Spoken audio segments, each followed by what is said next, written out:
بسم الله الرحمن الرحيم maanta oo bishu tahay 27 bishii tobnaad waxaa garow nagu soo booqday SRG-ga Mr. Jim iyo wafdiga la socday waxaan runtii aad uga mahadcelinaynaa sida UN-ku ay mar walba dalka Soomaaliya u garab taagan yihiin dhinaca horumarka siyaasadda iyo dhaqaalaha iyo amnigaba sidoo kale muddadii aan wada joognay wafdigiisa iyo xubnaha matalay dawladda Puntland waxay ka wada hadleen arrimo badan oo khuseeya arrimahaas siyaasadda dhaqaalaha iyo amniga intaba waxaan uga mahadcelinaynaa howlaha badan ee hay'adaha UN-ku ay ka wadaan guud ahaan dalka Soomaaliya gaar ahaan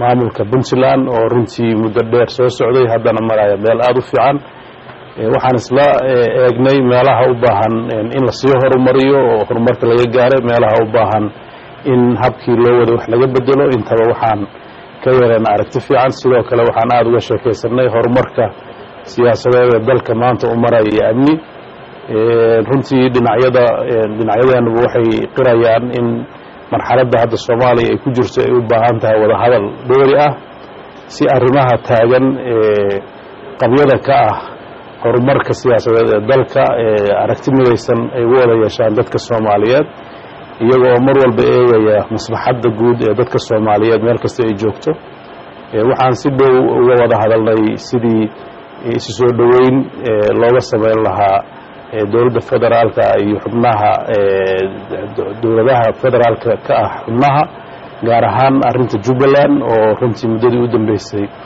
caqabad ay ka taagnayd waxaan rajaynayaa dadaalka ay wadaan iyo dadaalka guud oo dadka kale ee Soomaaliyeed wadaan iyo dadaalka ay Puntland ka wado arrintaas kaalintay ka qaadan lahaydba inay maridhali doonaan waxaan dhammaan sida aan ka wada hadalnay Puntland mar walba diyaar u ahayd inay qayb ka qaadato geedi socodka siyaasadeed iyo amni iyo dhaqaale ee dalka Soomaaliya loo ilaalin lahaa midnimada Soomaaliya loo dhaqangelin lahaa nidaamka federaalka ah mar walbana beesha caalamka oo UN-ku ay hogaaminayso ay gacan uga geysan lahayd isbedeladaas iyo horumarkaas socda waan soo dhaweynaynaa mar labaad waan ku faraxsanahay imaanshihiisa waxaan u rajaynayaa haddii Ilaahay inay marar badan oo kaleetana soo noqon doonaan mahadsantahay President Saeed Deni, honorable members of the cabinet, members of the press, good afternoon and greetings. It is a pleasure to be back in Garowe.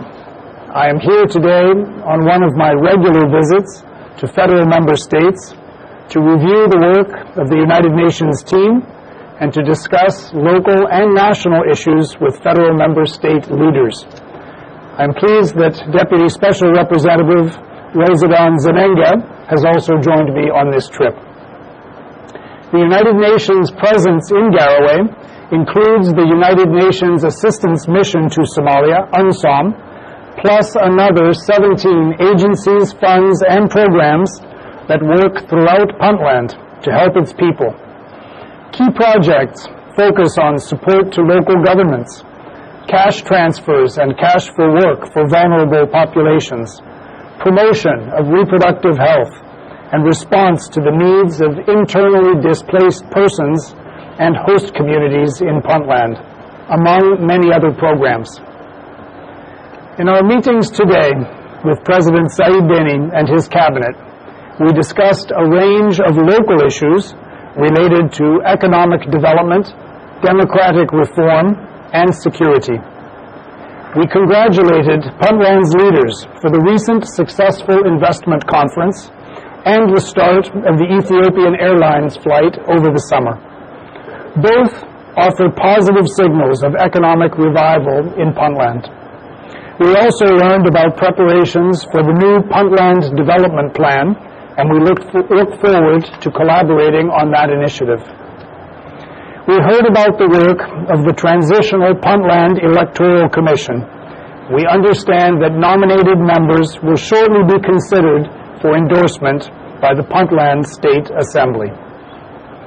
Mr. President, members of the Cabinet, members of the press, these are solid examples of the Puntland government's commitment to economic and social development and to democratization, which we applaud. We stressed during our visit the importance of ensuring that peace and security prevail for the population. We commend Puntland for its ongoing efforts to degrade al-Shabaab, relying mainly on its own forces and financial resources. We continue to urge efforts to address differences over Sool and Sanag through dialogue with a view to peaceful resolution. Mr. President, honorable ministers, members of the press, regarding national issues, I reiterated that we strongly encourage all Somalis to work together toward achieving consensus on issues of critical importance.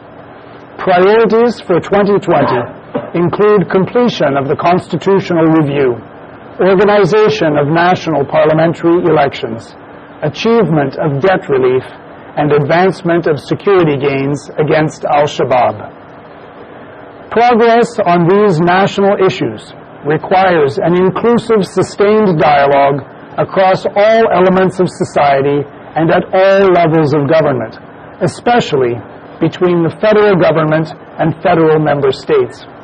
We call, as a matter of urgency, for the federal government and all federal member states to resume cooperation in the interest of the Somali people, and we thank President Deni for his earlier efforts to mend the relations between the federal government and federal member states, for example, by convening the Garowe meeting in May.